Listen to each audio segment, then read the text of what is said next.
Bank what में 20 ton की वजन का दरवाजा और दीवारों में सीमेंट के साथ लोहा लगा था।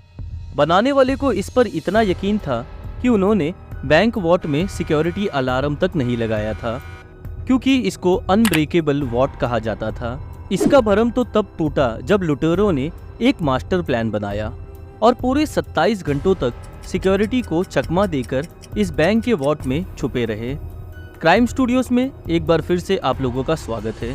दोस्तों, ये मास्टर प्लान था क्या और इस बैंक रॉबरी को हिस्ट्री की सबसे बड़ी रॉबरी क्यों मानी जाती है, इस पर बात करने से पहले हम सीधा चलते हैं 19 जुलाई 1976 वाले दिन पर।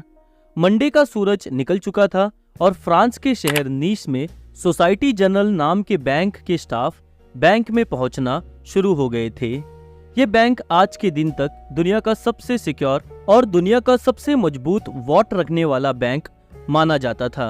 हुआ कुछ यूं था कि रूटीन के मुताबिक बैंक के स्टाफ वॉट के दरवाजे को खोलने गए। ये बहुत ही मजबूत दरवाजा था जिसमें बहुत ही मुश्किल लॉक लगे हुए थे। उन्होंने लॉक कॉम्बिनेशन लगाया लेकिन लॉक नहीं खुला।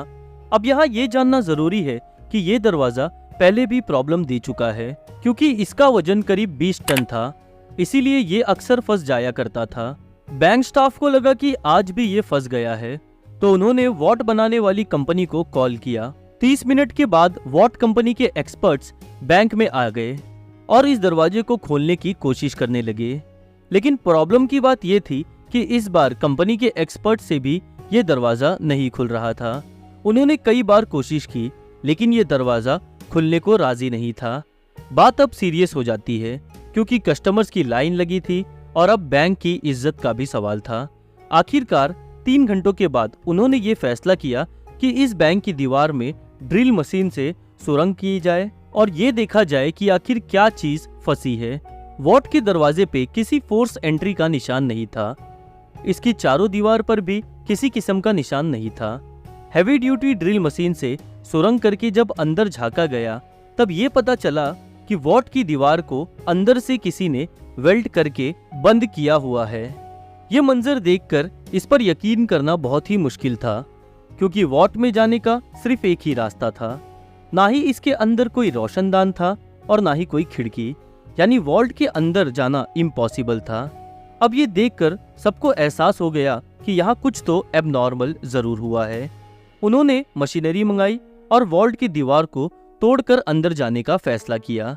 ये काम काफी टाइम कंज्यूमिंग था, क्योंकि ये दीवारें नॉर्मल दीवारों से काफी मजबूत थीं और इनके बीच में लोहा भी लगा हुआ था। खैर, कुछ घंटों के बाद इतनी सुरंग हो गई थी कि एक इंसान अंदर जा सके, और जब अंदर देखा गया तो ये मंजर यकीन करने लायक नहीं था। बैंक वॉट लुट चुका था। कुछ लॉकर्स खुले थे तो कुछ टूटे पड़े थे, और सबसे इंटरेस्टिंग बात, वॉट की दीवार पर स्प्रे पेंट से ये फेमस वर्ड्स लिखे हुए थे, जिसका इंग्लिश ट्रांजैक्शन है without arms, without hate and without violence. अब बैंक स्टाफ होश में आते तभी उन्होंने वॉट की जमीन पर एक टनल बनी देखी। अब आगे का काम पुलिस का था, जो कि उस वक्त तक बैंक पहुंच चुकी थी।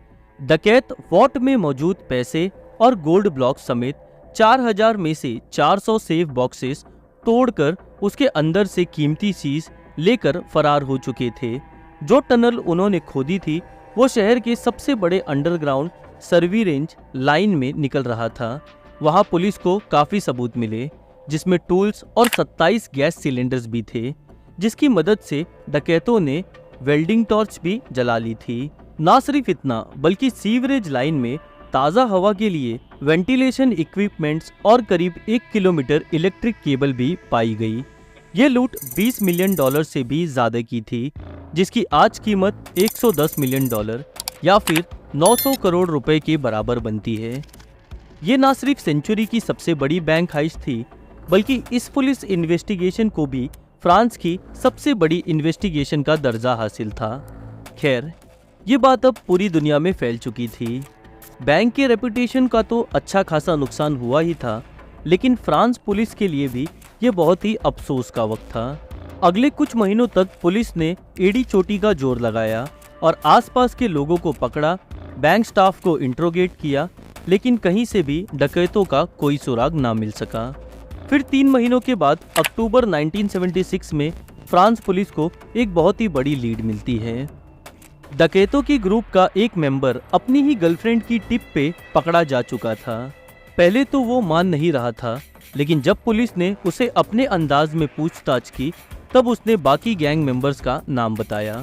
पुलिस के लिए हैरान करने की बात ये थी कि ये गैंग छोटी मोटी चिंदी चोरी करने के लिए फेमस हुआ करती थी और इतनी बड़ी बैंक हाइस्ट इन्होंने की थी, ये बात कुछ हजम नहीं हो रही थी। इस प्लान का मास्टरमाइंड असल में कोई और ही था। इंट्रोगेशन के दौरान गैंग मेंबर्स ने पुलिस को एक शख्स का नाम बताया जो कि उनके मुताबिक इस चोरी का मास्टरमाइंड था। ये एल्बर्ट शेपेगिरी नाम का एक फोटोग्राफर था। जब पुलिस ने इसको अरेस्ट किया तो ये कहीं से भी क्रिमिनल नहीं लग रहा था। सिंपल ड्रेसिंग, सिंपल लाइफस्टाइल और शहर के आउटस्कर्ट में एक नॉर्मल से घर में रहता था। इसके आस पड़ोस में पता किया गया तो सबने यही कहा कि एल्बर्ट एक सीधा साधा फोटोग्राफर है जो कि हमेशा अपने काम से काम रखता है। लेकिन एल्बर्ट शेपेगिरी के बारे में पुलिस जो सोच रही थी वो उससे बिल्कुल अलग था। उसने फौरन पुलिस के सामने कन्फेस किया कि बैंक हाइस्ट का मास्टरमाइंड वो ही है। पुलिस के लिए ये केस तकरीबन क्लोज हो चुका था, लेकिन ये सिर्फ इस केस की शुरुआत थी, क्योंकि एल्बर्ट के मुताबिक उसने पहले इस बैंक में लॉक कर लिया था और बहाने से वो वॉलेट में जाकर सारी चीज़ों की फोटो कैप्चर करता था। उसने पहले अपने ही लॉकर में एक अलार्म क्लॉक रखा था जिसका अलार्म रात के वक्त का सेट किया था। जब अलार्म बजने से भी कोई अलर्ट नहीं हुआ और ना ही कोई सिक्योरिटी अलार्म बजा तो उसे ये कंफर्म हो गया था कि वॉलेट में कोई सिक्योरिटी सिस्टम नहीं लगा है।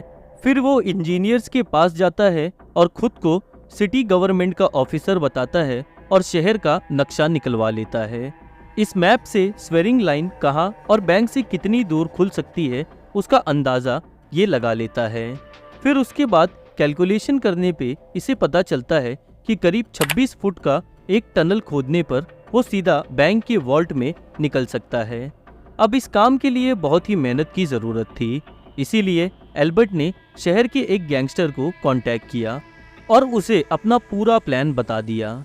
गैंगस्टर को भी एल्बर्ट का ये प्लान पसंद आता है और उस गैंगस्टर ने अपने आदमियों को इस काम पर लगा दिया। टनल को खोदने में उन्हें करीब 2 महीने लग गए, क्योंकि ये काम बगैर किसी मशीनरी के किया जा रहा था और इस काम को केवल रात के वक्त करना बहुत ज़रूरी था जब बैंक में कोई भी नहीं होता है। इस दौरान एल्बर्ट ने अपनी पूरी कोशिश की कि स्वेरिंग लाइन के ऊपर रोड पर भी कोई आवाज़ ना आए। फिर 18 जुलाई शनिवार और संडे वाली रात को ये लोग फाइनली वॉल्ट में पहुंच गए। अगले 27 घंटों तक इन लोगों ने बड़े ही सुकून से लूटमारी की, जिसके दौरान उन्होंने वहाँ लंच भी किया और डिनर भी किया। उसके बाद जाते जाते ये फेमस अल्फाज भी लिखकर वहाँ से चले गए। पुलिस ने एल्बर्ट को कोर्ट में पेश किया, जहाँ उसने जज के सामने अपने जुर्म को कबूल कर लिया और इंट्रोगेशन के दौरान उसने अपने प्लान का एविडेंस और लूटी गई रकम की डिटेल्स एक पेपर पर कोड वर्ड में लिख लिया। उसका कहना था कि ये एविडेंस वो केवल जज को ही देगा और केवल जज ही इस कोड वर्ड को पढ़ सकेगा। इस काम के लिए जज ने एल्बर्ट को सीधा अपने कमरे में ही बुलवा लिया और एल्बर्ट वो पेपर लेकर जज के सामने चला गया। फिर एल्बर्ट जज को वो पेपर्स दे देता है और जज के पीछे खड़ी होकर उसे शहर के मैप के बारे में बताने लग जाता है। अभी जज उस मैप को समझने में लगे हुए थे, तभी एल्बर्ट उस कमरे की खिड़की से छलांग लगा दी। ये कमरा फर्स्ट फ्लोर पर था और उसके नीचे एक गाड़ी खड़ी थी।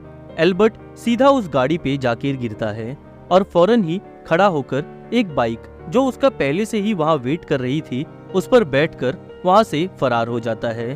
पुलिस की लाख कोशिशों के बावजूद वो पकड़ा नहीं जा सका। कई सालों के बाद उसका इंटरव्यू इटली के एक टीवी शो में पॉडकास्ट हुआ था, जिसमें उसका कहना ये था कि मुझे 12 साल की एज से खजानों का बहुत शौक हुआ करता था और ये शौक मैंने इस चोरी से पूरी कर ली है। ऐसा महसूस हो रहा था कि वो इंटरव्यू के दौरान फ्रांस पुलिस का मजाक उड़ा रहा है और उसके बाद एल्बर्ट कहाँ गया ये मिस्ट्री आज तक सॉल्व नहीं हुई। 1989 में एल्बर्ट शेपेगिरी की मौत हो गई। उसकी मां का कहना था कि एल्बर्ट की डेड बॉडी को उसके घर के बाहर कोई रखकर वहां से चला गया था। तो ये थी इस दुनिया की सबसे बड़ी बैंक रॉबरी की पूरी कहानी।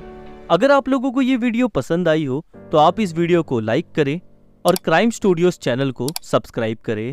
आप लोगों के प्यारे प्यारे कमेंट्स के लिए बहुत बहुत शुक्रिया।